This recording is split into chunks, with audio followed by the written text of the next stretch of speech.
You can kick me under the table if I'm talking into the hot mic. You're talking right now into the hot mic, just so you know. Yes. Mine is always on, apparently.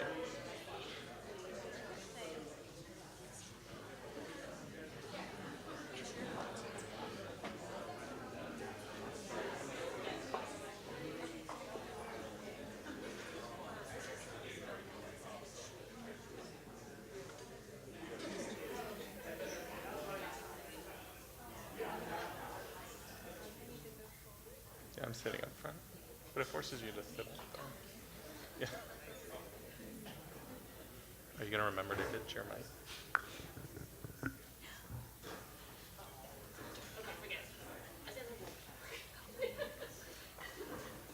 Down.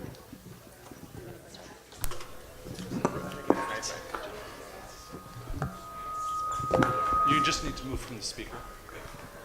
That should be fine.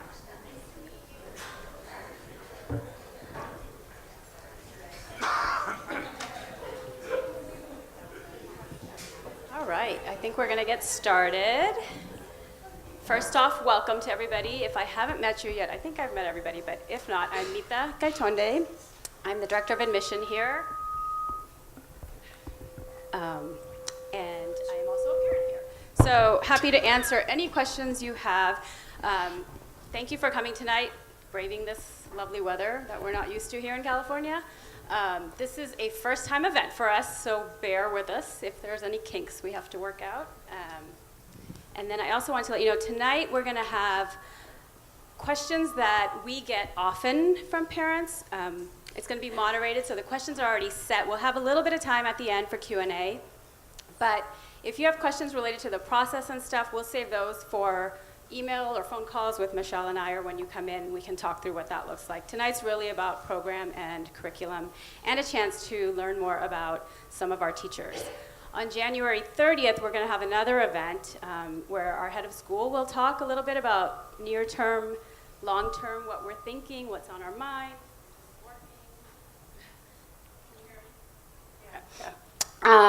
And then you'll also have a chance to meet the Early Learning Center teaching teams and the kindergarten teaching teams. So those nights, tonight won't give you insight necessarily, in-depth insight into the preschool, pre-K, kindergarten programs, but you'll have another opportunity.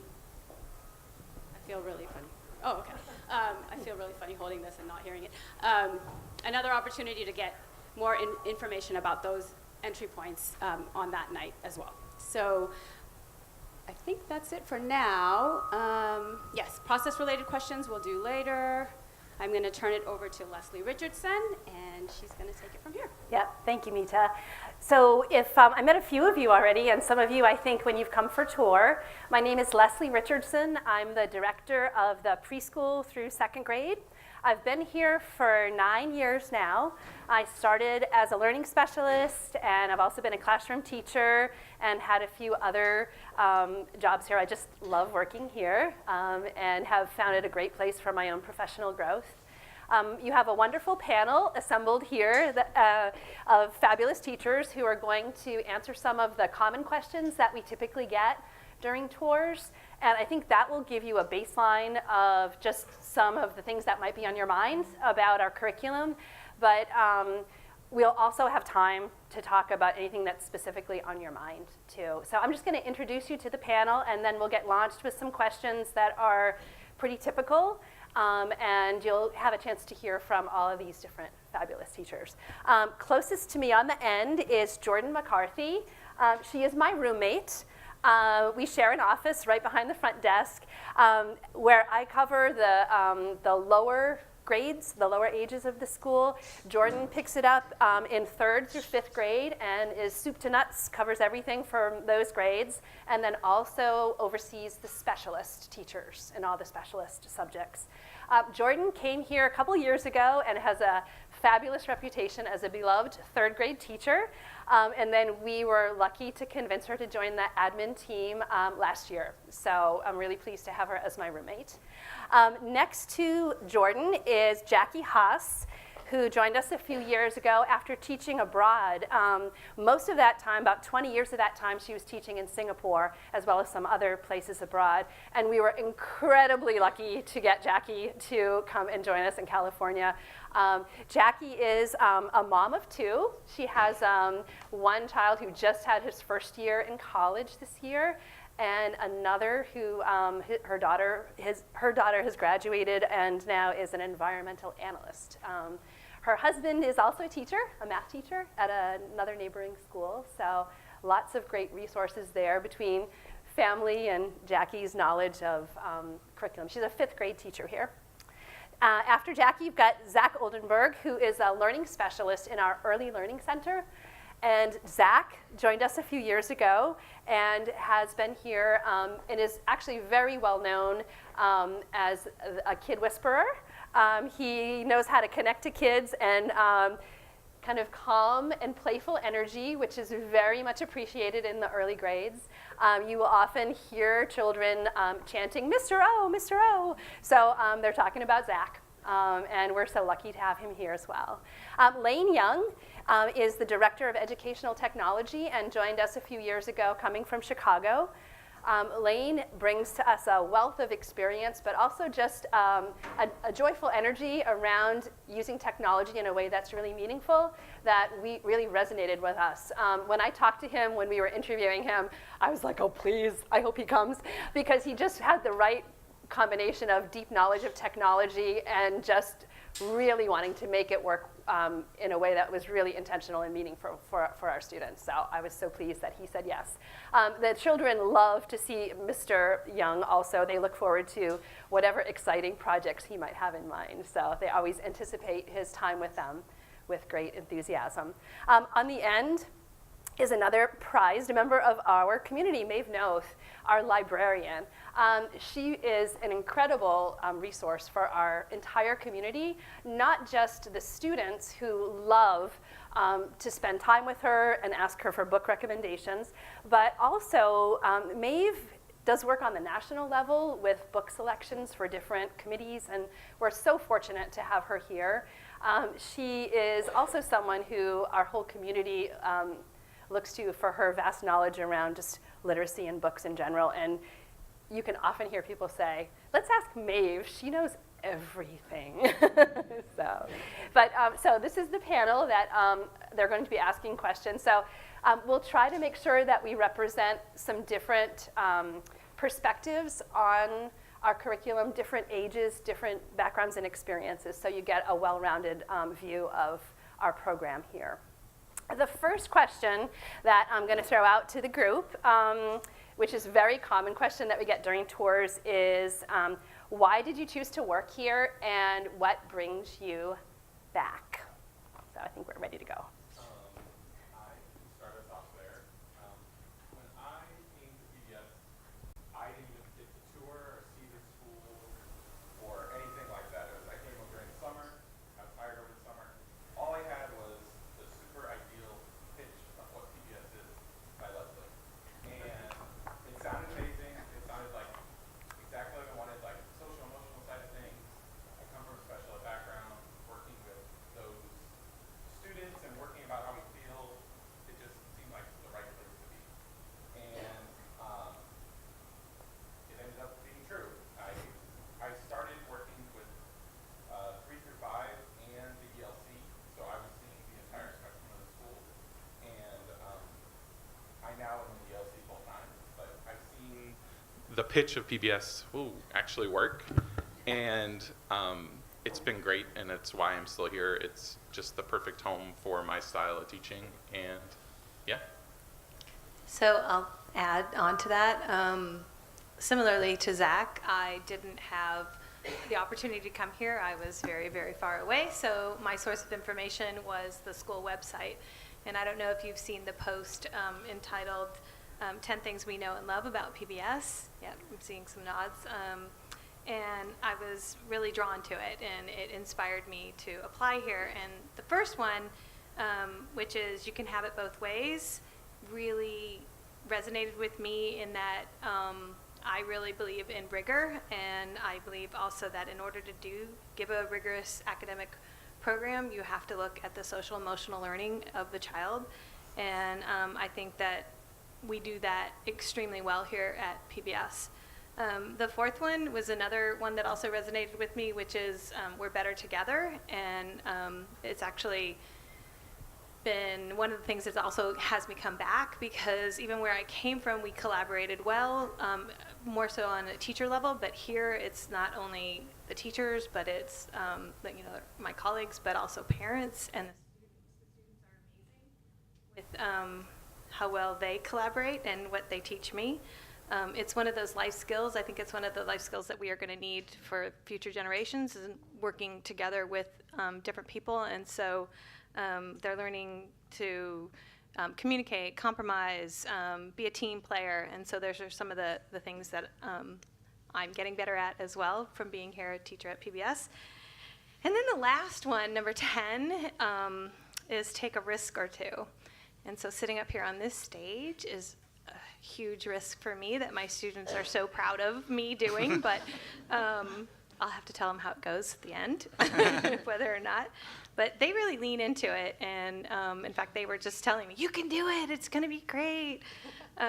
They have taught me as I teach them, but it's okay to make a mistake and to learn from your mistakes. And so here I am, and hopefully I don't make too many mistakes. Unlike Zach and Jackie, I actually did have the chance to come visit PBS, like all of you are having the chance. And I hope you have a chance, if you haven't already, to take a tour, because that's really what sold PBS for me. I wanted to be a part of a school where my colleagues would love students as much as I do, and just walking around, I could sense that warmth and that care and that deep knowledge and connection that they had with the students that I saw.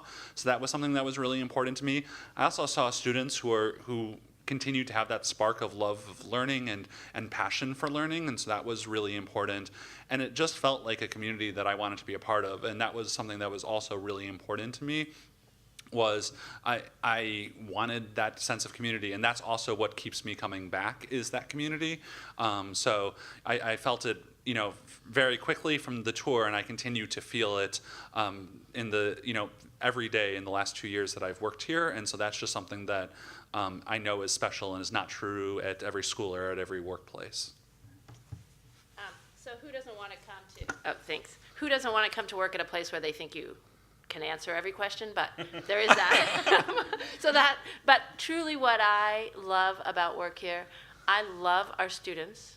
I really love our students. They make me smile every day. They make me think of something in a new way, because they mention just the way they ask a question. I say, that's a totally different perspective. So I love to come to work for the children, and I love to come to work with colleagues who want to figure things out together, who want to collaborate, who are curious. We teach with our doors open, in that it's great to go in and out of each other's spaces and then say, oh, how are you solving that problem? And my colleagues are curious and growing as teachers all the time. So for me, that's a great place to be. And I also really appreciate how much PBS supports the kind of professional development I want to do, which mine is fairly specialized in library and my involvement in some children's book awards and so on. But I say, can I go to this conference? Can I be part of this? And I hear yes, and that makes work a joy, because I can grow in those ways. So that's really what keeps me. Community, collaboration are definitely things that keep me coming back every day, but I knew because those are PBS hallmarks, I needed to think of something else to say. So I would say learning opportunities are what keeps me coming back every day, and that's, for me personally, like Maeve said, having the opportunity to attend workshops, to be surrounded by colleagues who are amazing educators, to be able to go from being in the classroom to moving to the admin team and having administration who really supports my growth as a professional means the world. But I also think about the learning opportunities that I see for students. When I think about it, there are lots of typical ways that when you imagine a school, our kids are doing those things. But I think what stands out to me about this school is all the atypical ways that you wouldn't typically imagine what a school is. So I think about how our teachers are having really hard conversations about equity and justice and how we're exposing our kids to those conversations in a developmentally appropriate way at all sorts of age levels. I think about how our kids are out serving communities, and they're not just in their classrooms, but they're thinking about their greater community and how that they're a part of that community. And just all the special projects and explorations that are happening inside and out of classrooms. I know that's certainly not the way I went to school, but I love it, and it's what keeps me coming back. We're going to shift a little bit into talking about some curriculum areas. So the first question, one of the first questions that we get is, what does literacy look like at PBS? So I'll hand it over to the panel. I can go first. Okay. I can go first because I'm at the beginning. I'm in the ELC, which is our pre-K, preschool students, so 3 to 5 year olds. You might not think literacy as much more than read aloud when you right off the top of your head, but every drawing that a student makes is telling a story. We'll often have them dictate what their story is and write it on there so that not only we can remember when we're thinking about, we might log that story in their portfolio, but also the kids can take it home and show it to their parents, and they might not remember all the details, but we give them a little guide to what that story was. Also, when we have a lot of free choice and child-centered approach in our ELC, so the kids are driving everything, and there's a lot of time for dramatic play as well, and that's, again, building their story building skills. They're creating characters, scenarios, learning how to be cats and dogs. It's a very fun space up there for that. Everybody's also at their own speed at the ELC level. If there's such a wide developmental range between our 3 to 5 year olds up there, if someone is ready to write, we're going to encourage them to write. We'll put up words that they can copy. Some kids learn the words, some kids need it every time, but if they're not quite there yet either, it's not a big deal. We'll work on,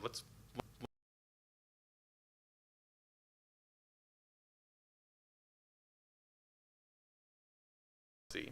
And yeah, it's great. You get to see a little bit of everything up there. So on the other end of the spectrum, 5th grade, if you were to have walked into my classroom today, immediately you see the kids gather around the carpet in the front because I'm doing a mini lesson, and it's the Readers Writers Workshop model.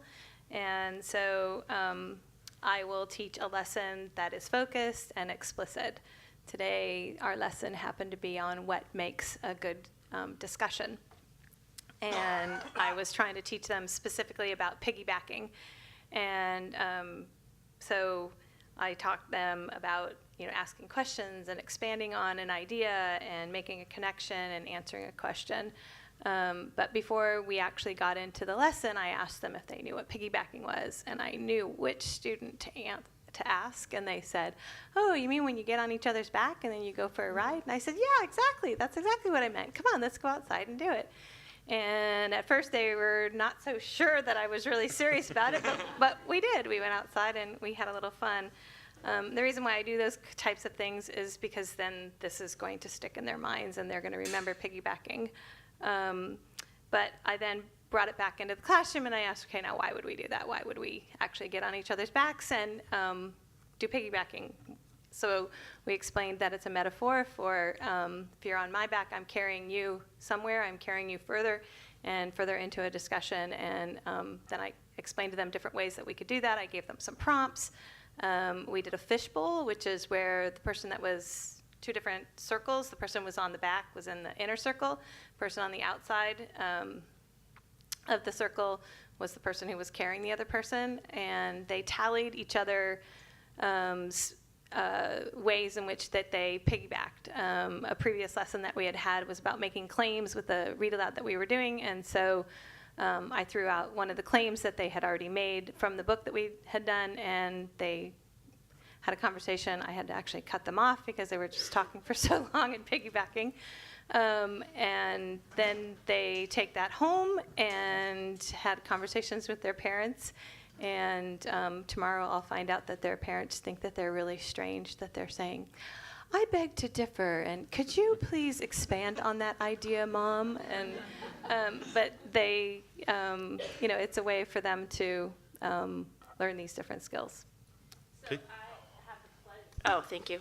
I have the pleasure of seeing our children the whole arc of their time at school and working with them through it. So from knowing that M is the first sound of their name and it says all the way to be able to write a persuasive essay, that's several pages long as they can in 5th grade, from reading a short rhyming book and Don't Let the Pigeon Drive the Bus kind of thing, to them reading complex novels, complex nonfiction about the life of Alexander Hamilton or whatever it is that they're reading. And what you would see when you spend some time is this remarkable transformation and building on skills in each classroom at a different pace for different children, because their brains are developing at different paces, but we're inserting opportunities. We're looking to see what is the next thing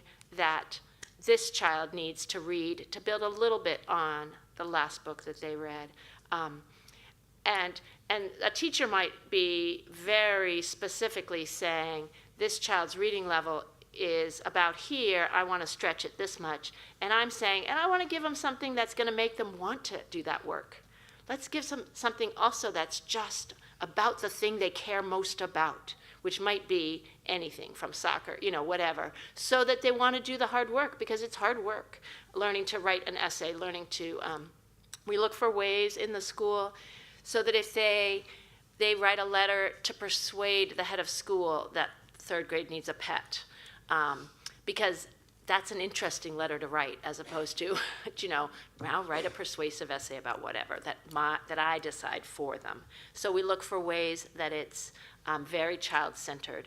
And we look to develop empathy in them through their reading, to give them experiences of children in many parts of the world growing up in many different kinds of circumstances over history, so that they develop empathy while they are developing their reading and thinking and writing skills. And shared experiences. It's a huge thing for 4th graders to talk together about a book. Many of us as adults want to talk to our friends about a movie or a book or and have that shared experience. And so we look for ways to give them that as well. So they have individual things that they care about, and then shared experiences with their peers that build their literacy skills, their reading and writing. So.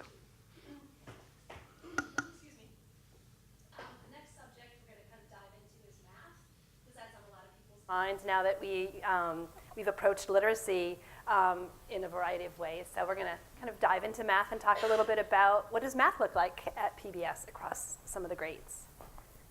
So the curriculum that we use here at PBS for math is called Bridges.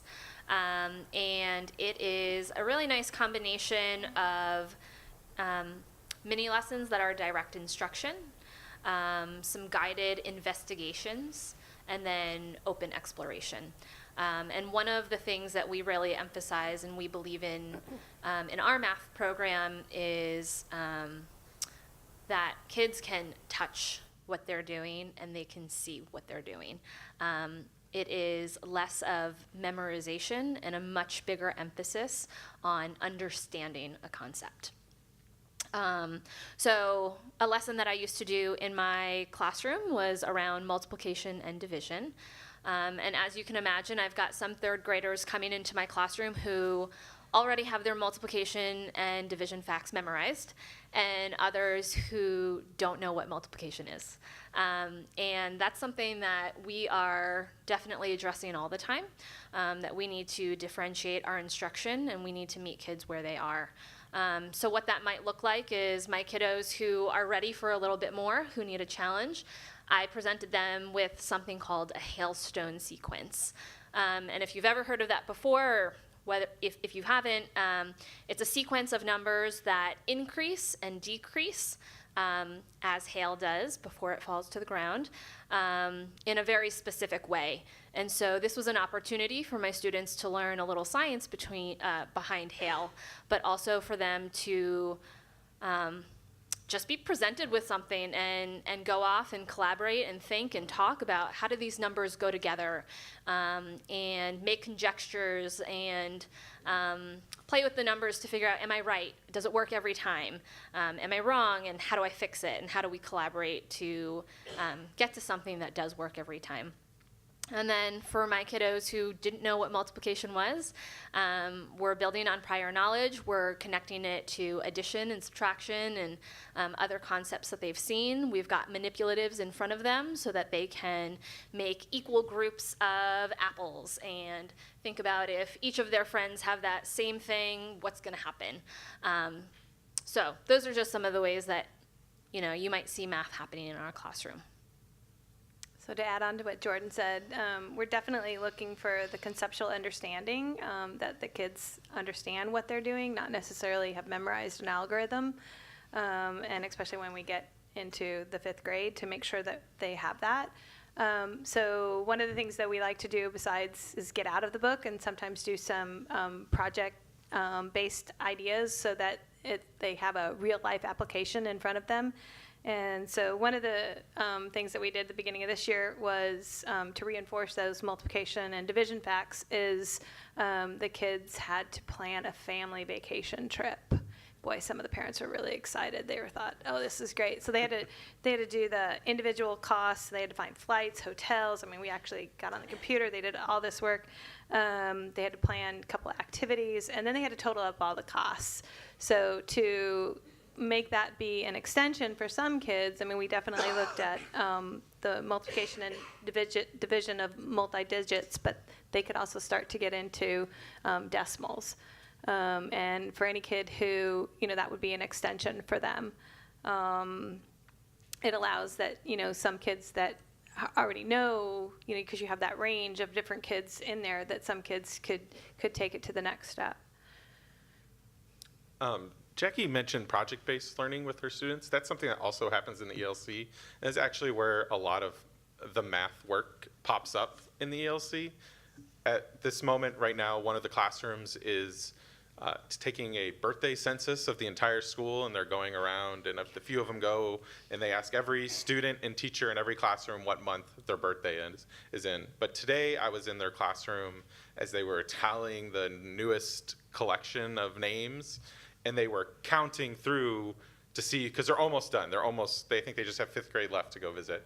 So they're counting which one's in the lead, and one of the students whose birthday is in March, he can tell because they have little Unifix cubes showing how many there is. So there's a visual as well as the counting. He can tell it's the most, so he's so pumped that he's the only March birthday. And today they were counting the March, and he's like, 29, 30, and he was just so excited. And when we do project-based stuff like that, even at the LC level, that is where we see a lot of the math come into play in a more formal kind of setting. But yeah.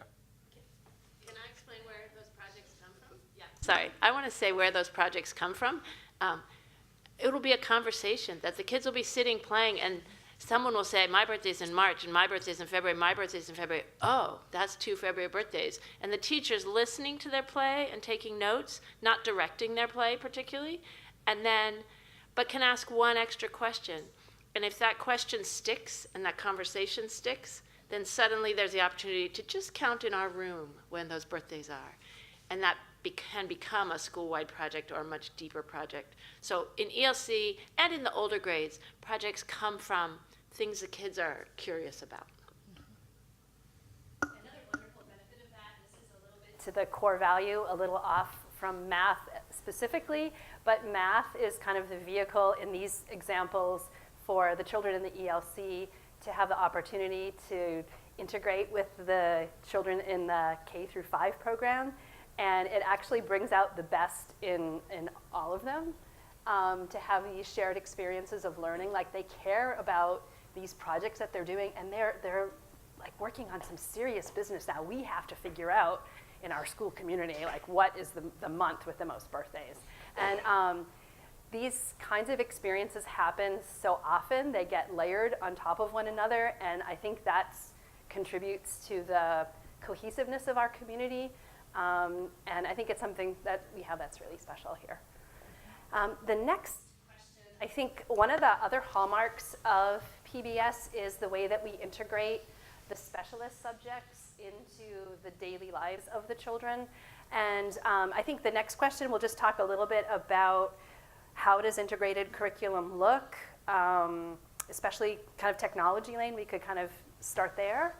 Sure. So to kind of start with, I think it's important to understand, Leslie mentioned it in her introduction of me, that we really try and use technology as a tool, that sometimes technology is going to be the right tool to accomplish a particular educational mean, and just as frequently, or if not more, technology isn't going to be the right tool. So we kind of take that mindset and then look at what good research is showing us around technology and what best practices we can learn from our peer schools in the Bay Area and also certainly nationally. So we don't, for instance, really have a technology presence in the LC because you've heard the rich learning that goes on in the LC tonight, and really we can accomplish our goals without really using technology. So that's not something that we're doing, and I think we have a pretty strong research basis that backs us up that our intuition there is correct. And then starting in kindergarten, we do start to introduce technology. So for instance, they might have an occasional center where if they're practicing handwriting, there's an app that they can use to practice their motor skills with some handwriting options. So that's something that you might see at the kindergarten level. And each year, the opportunities increase for technology. But even by the time they are leaving in 5th grade, where most days they're using technology probably at some point, it's not an exclusive means. So for some writing projects, they might be writing using Google Docs, which helps enable collaboration, right, and some of the advantages of word processing and digital processing and all of that. But there are times that we choose not to use Google Docs, right, and they're going to handwrite because there's really good research that says that there's learning to be had when you write out, and that helps create different kinds of brain connections. And so we really try and make sure that we're using it where it makes sense and in a rich, meaningful way. So to kind of bring that broader philosophy to life, I think it's helpful to look at something that we do in 4th grade. So as I think some of you might be aware, on Fridays we kind of have a special schedule and we do some special things, and one of the things we do is called Connect, which is a way for the specialists to integrate with the classrooms. And in 4th grade, we start a Connect that then continues into their beyond just that time. So during our Connect time, we kind of introduce the idea of 3D printing, and the students start to gain some skills in 3D modeling and 3D design, as well as a little bit of the science behind how does a 3D printer work, so that they have the idea of the sense of layers and all of that. So we take that kind of basis that we give them on a technological viewpoint and then integrate it with the social studies project that they do. They study California quite extensively in 4th grade, and one of their main highlights at 4th grade is their visit to Coloma, which is a gold, to talk about the gold rush and that whole mining town feel. And so they spend quite a bit of time preparing for that trip to Coloma, and as part of that work, they create characters that would have been period authentic, and so they can kind of use those for creative writing exercises and for blogging. And then as a further extension, we then tie that in with the technology, and so they have to design an object that would have been a family heirloom for their characters that then we print with the 3D printer. So we kind of tie that all together there, and they get the cool 3D printing object, right? So they've had some of those design and art skills, but in a way that's really rich and meaningful with what they're thinking about in the broader academic day. So I will add on to what collaboration looks like. Each of the specialists, music and science and art and library and so on, we have our curriculum that we are teaching, but we're looking for ways for that curriculum to dovetail with what's happening in the classroom, to build on what's happening in the classroom, or to share what we're doing with the classroom teachers so that that's a stronger experience. So what that might look like is the 3rd grade is heading into a persuasive writing unit. and they're going to choose and have to convince each other in writing and in spoken word which of these 10 picture books should win the Caldecott Medal this year, is the best illustrated. So they're doing that in the classroom as a writing unit. In library, there are lots of ways I can contribute to that. I know that the judges on the committee get about 1,600 books delivered to their home. So I say to the kids, they get about 1,600 books that they have to look at to narrow down to make their selection. How many books is that? How many do we have in the library? Do you have any idea? And they have no idea. And then we do some estimation. We sit there in the library and estimate, and they make their wild guesses. And then we figure it out, and we count one. If each child just counts one little section of shelving, and we do some multiplication, pretty soon they know that 1,500 books looks like our picture book collection. And so we've done some math. We built on their Caldecott unit. They now have a better understanding of, what their resources are in the library, and that's what we're looking to do all the time, is build relationships with the teachers such that what we do, the music teacher knows when the civil rights unit is coming and might bring in some appropriate music to the classroom because the children are going to study civil rights. And then we do this Connect Friday, which, I think everyone loves teaching it, because today I met with the first grade teachers to design the next 4 weeks, and it's going to be so fabulous. I can't wait. But we know they just finished being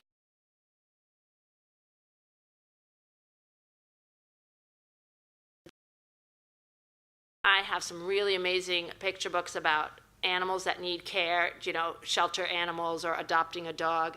And so they don't know this yet, but we're going to have someone come speak from a shelter. They're going to make gifts for shelter animals. We can bake some dog treats, and then they don't get to take them home for their own dog.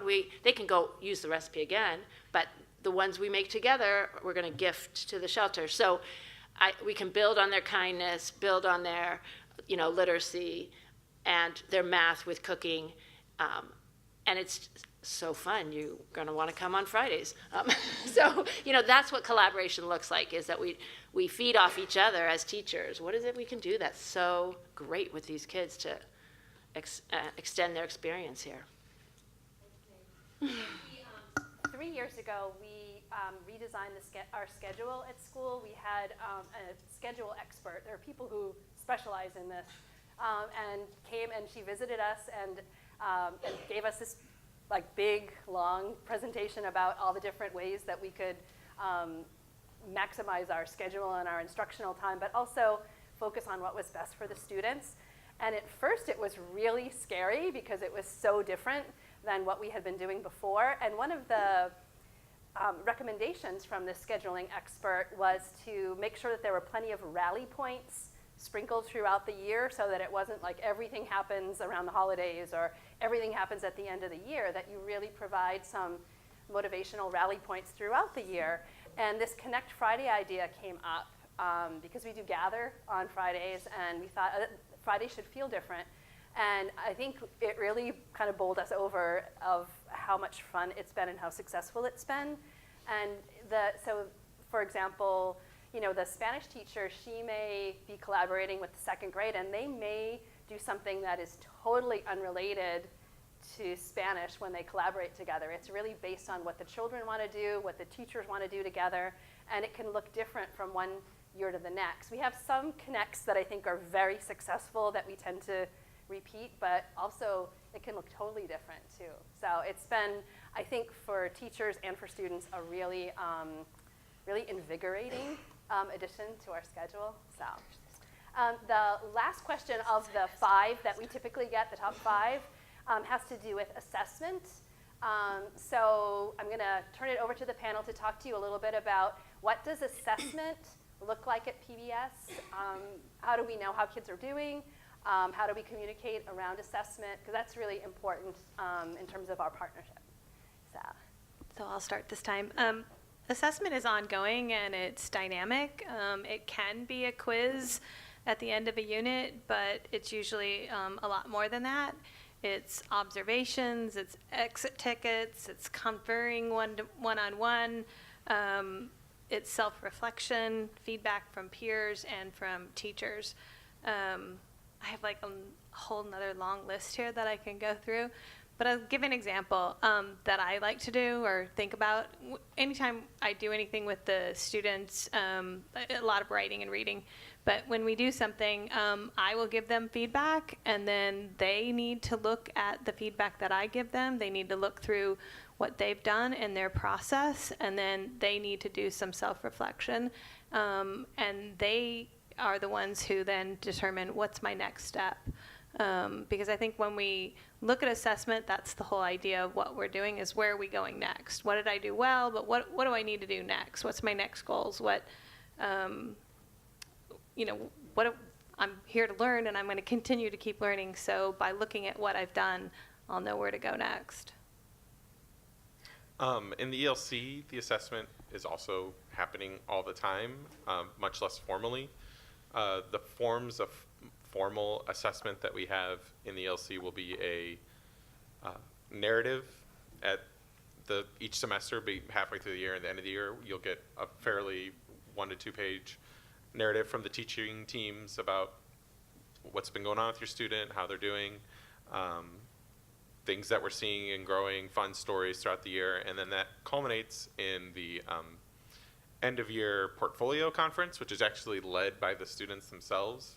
The teachers help them pick out their favorite bits throughout the year, because we've been saving not only just work, but we're taking our printer is constantly getting needs for new ink, because we print so many pictures of the students and we throw them in this portfolio, and it really is, not outside of just seeing how much the kids grow visually, you get to see all the different actions they're having with all the different type of kids. You get to see how their writing has grown, how their drawing has grown, and it's not us formally sitting them down and say, we need to know what a heart looks like today, and then the last day of the year, it's just, we naturally see that through, we like, oh, that's a cool picture, and we add it to the portfolio, and yeah, it's really cool, and the kids love to give that conference at the end of the year.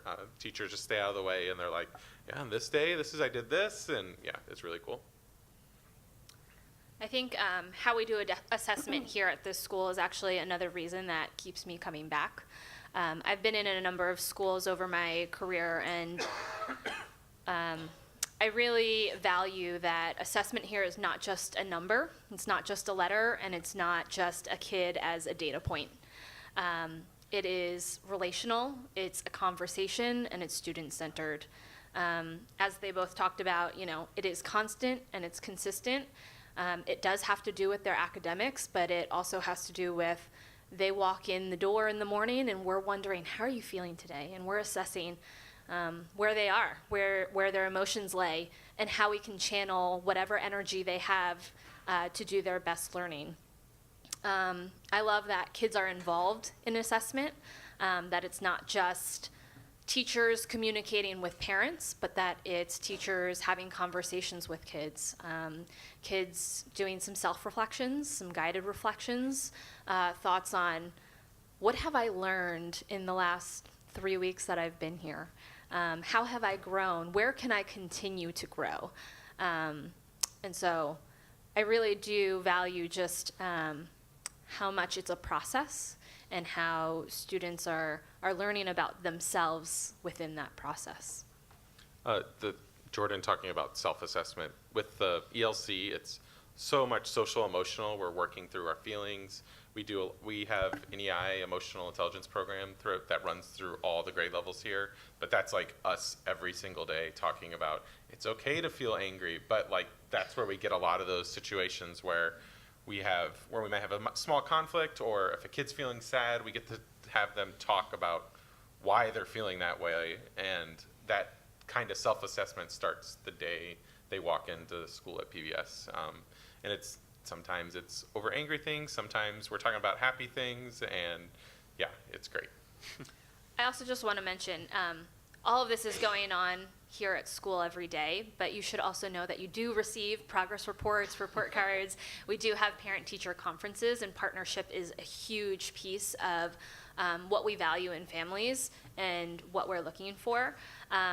So you will also get written feedback. It may not have percentages or letter grades, but it will have meaningful feedback about, these are the standards we're looking for in the math lesson or in the writing, and here's how your child has progressed and where we would expect them to be and where we can take them next. So there's also that. There's like pre and post assessments, or there's the process piece, and then there's the student's reflection. So that all goes home after like every unit that the kids do. So there's a lot of communication for you to see where they are and where we see where they are.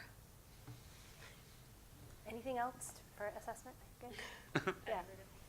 So we have about 10 minutes. If there are any questions that you all have, either follow-up questions or totally different area questions, and Michelle has a mic there, or you can just, if you Yell want at to us, just, yeah. just tell us. Yeah. Yeah. Any questions?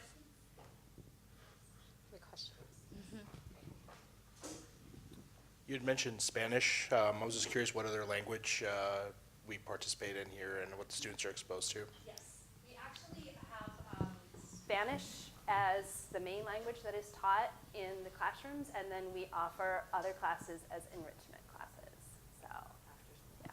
And Spanish is also found in the ELC, and again, it's where it'll be more structured lessons in the upper grades. It's Miss Ingles is our Spanish teacher, and she'll come in and just sing songs and play games with she'll talk in Spanish the whole time to the kids, and yeah, it's very immersive at that point, and then grows as they grow as their abilities to work with the language. And our current class offered after school is Mandarin right now. Any other questions?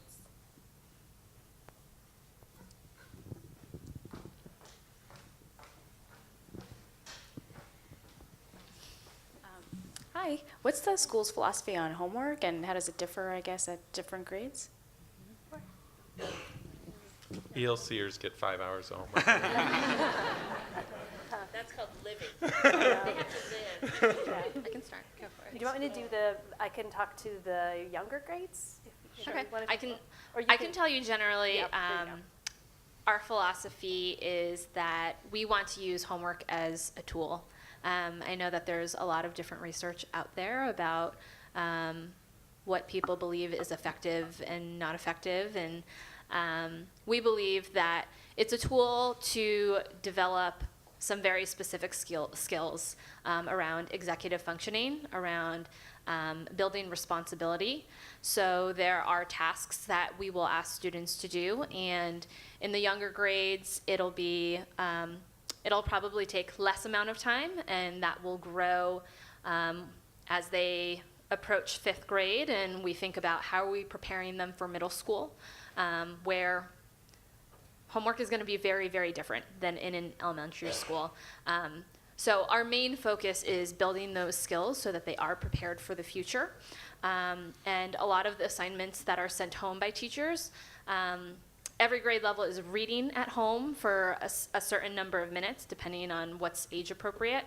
And then there are often lots of other enrichment activities or activities to engage parents. So there might be something where a 5th grader needs to interview their parent about a topic that they're learning in class. And that's an opportunity for you to hear about what's going on in class without having to interrogate your child.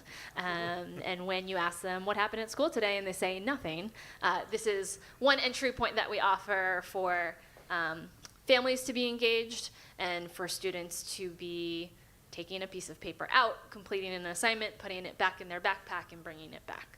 So. Right. I was going to add, no, I'm not good at remembering that. I'm going to add that in most of the grade, or in 2nd, 3rd, 4th, I believe, the children will know what's due on Friday, and if they did a little bit every day, it would look like 20 minutes, or they might have ice skating lessons 3 evenings, and their family knows that. So for that child, planning for Friday means front loading, doing it Mondays. But trying to make it work for the children to learn how to do it and to fit in the real lives of their families. And then in 5th grade, we're hoping that they're using their class time wisely and there'll be some things that they need to do to follow up at home, but then we also give them, in the beginning of the year, we call it quiet time, and then we change the name to kind of like study hall, so that they are starting to prioritize and making those executive functioning choices themselves and go, oh, I do have ice skating after school or something after school, so therefore I have this time, I better get this done now. So it's their making those choices to get those things done. Any other questions? Yep. Where do kids go after 5th grade? That's kind of a you question, isn't it? After 5th grade?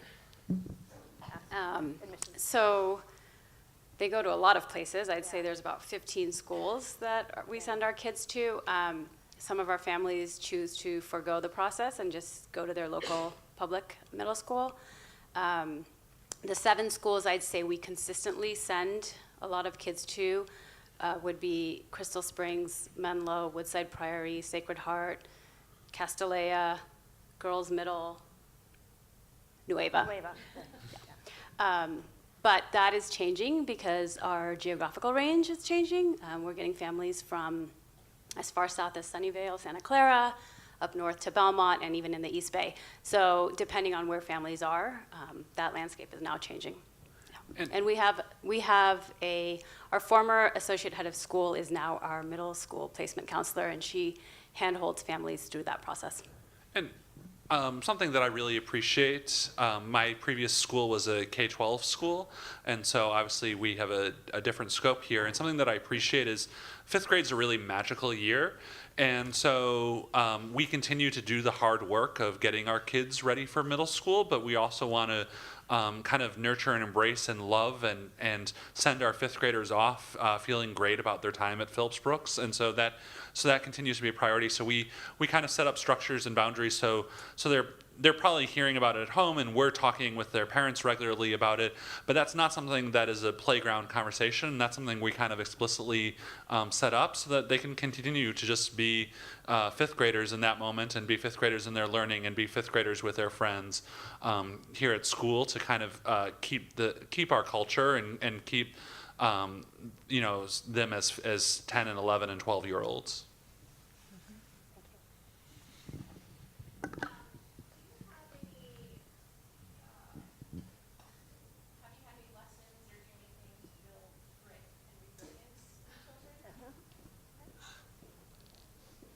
Yes. When I was teaching 3rd Every grade, day. that's actually one of the reading lessons that we do. In thinking about building our reading lives, they're at the point where it's not decoding anymore, or not as much, and they're doing more thinking around their reading and pushing further. So one way that grit comes in is they actually take a grit test. And what that looks like is self-reflecting on, do I read my books from start to finish, or am I often giving up on my books? When I'm sitting down to do my reading at night for 20 minutes, how many times am I getting up to go get a drink of water, go to the bathroom, or pet my dog, or whatever it is? So I think there are definitely ways that we're building in these ideas of grit and stamina and resiliency. Some of that comes into play with our social emotional learning, thinking about when there are social conflicts, when things don't go your way, when you make a mistake, how are you reacting? What's the size of the problem, size of the reaction? So yes, it's definitely built in sort of everything that we do, from academics to playground. Just a real quick side note, you will hear me constantly in my classroom say, live in the struggle, so that they're understanding that, yeah, it's okay to be in this place right now that you don't want to be in, but it's okay, and you're going to get through it, you're going to have resilience, and you're going to have grit, and you're going to get through it. I was going to say, it shows up, I see all the time the disappointment that if I share some book with the kids, and I have one, and I have 21 children who just, 18 of them want to take it home. And I say, okay, now we're going to just all sigh deeply because we're not going to get a turn this week. Okay, we're done. Now, know that you'll have it another week. And just to help them practice that handling disappointment in a light but recognizing that that was a moment of disappointment, and now what do? We just sigh heavily and go on. So anyways. And that's one of the things I love about PBS is we have the lessons that kind of give that that background so that they know the vocabulary word of grit or resiliency or, you know, any of the associated words that go with that. But then I hopefully you heard from some of the examples, right? We're living it in kind of our day-to-day interactions, and so it's not just something that, you know, here we've talked about grit for 30 minutes, and then a month later we talk about grit again for 30 minutes. It's something that then is a touch point for us to refer back to, so that it's really meaningful, and they have the opportunities to recognize in themselves in a moment when they've shown real grit and can feel the pride and accomplishment in that. Okay, I think we have time for 1 or 2 more questions.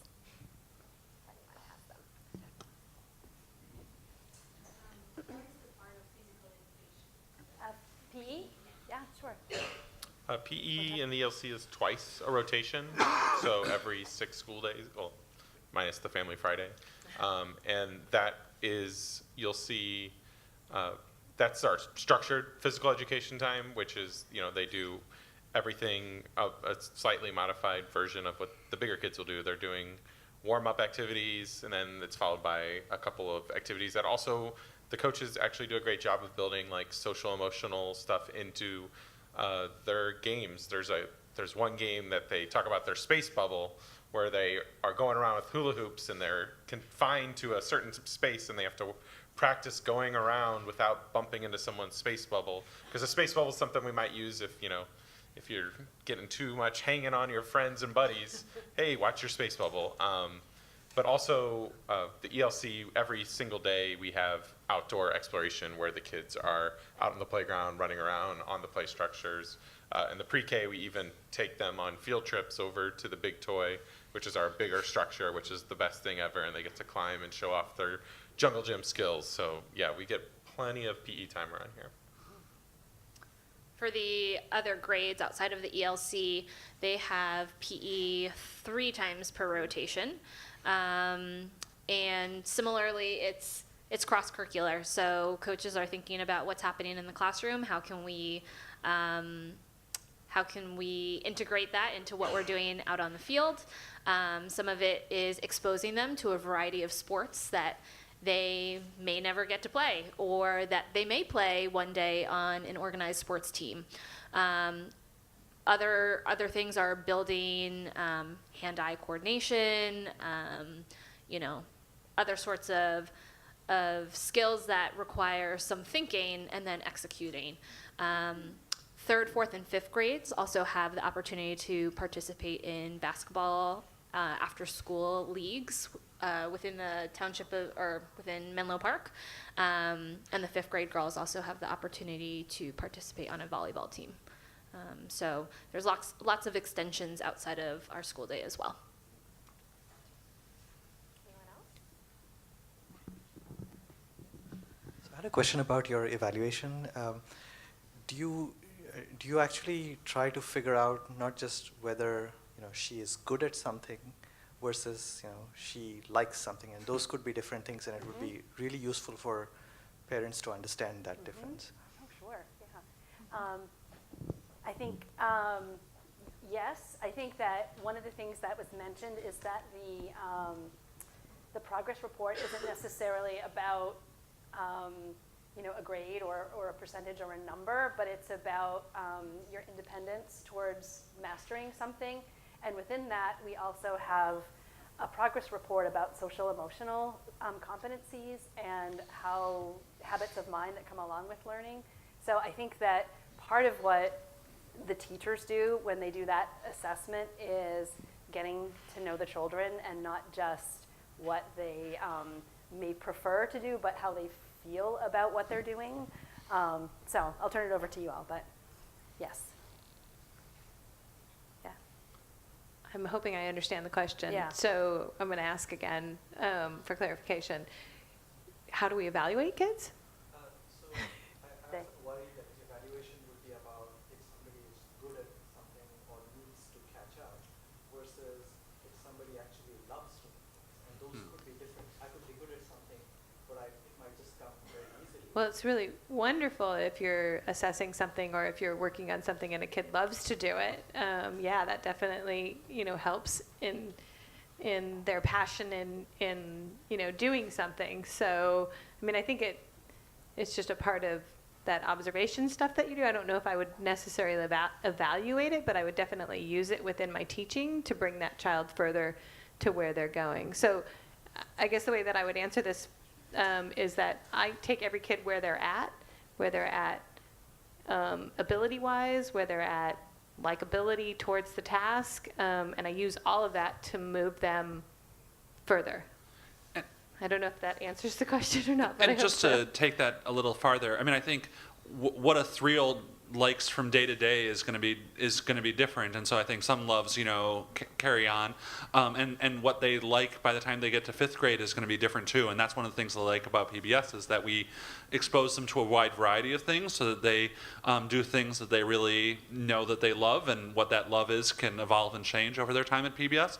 But they also have the opportunity to try things that maybe aren't a love right now, but maybe resonate in a different way when they reach a different part of their childhood. So we have, I think that is something that we certainly do here, and so I think the standards-based report that Leslie was mentioning too is also a way to kind of separate out that love of learning and that passion. And that was, we mentioned Gather, and so there's a Gather speaker, and one of our recent talks was from our head of school who kind of talked about an axis, and you might have you would have passion running on the y-axis and motivation running on the x-axis, and you have your 4 quadrants.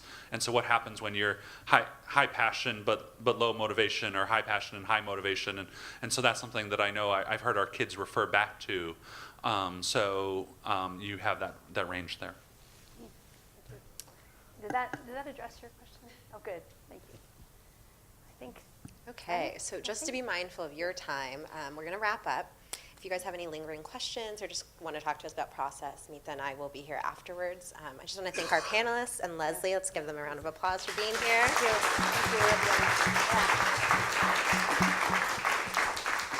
you. Yes, please eat, talk amongst yourselves, talk with us, but thank you guys for being here. Thanks. It doesn't turn off. They almost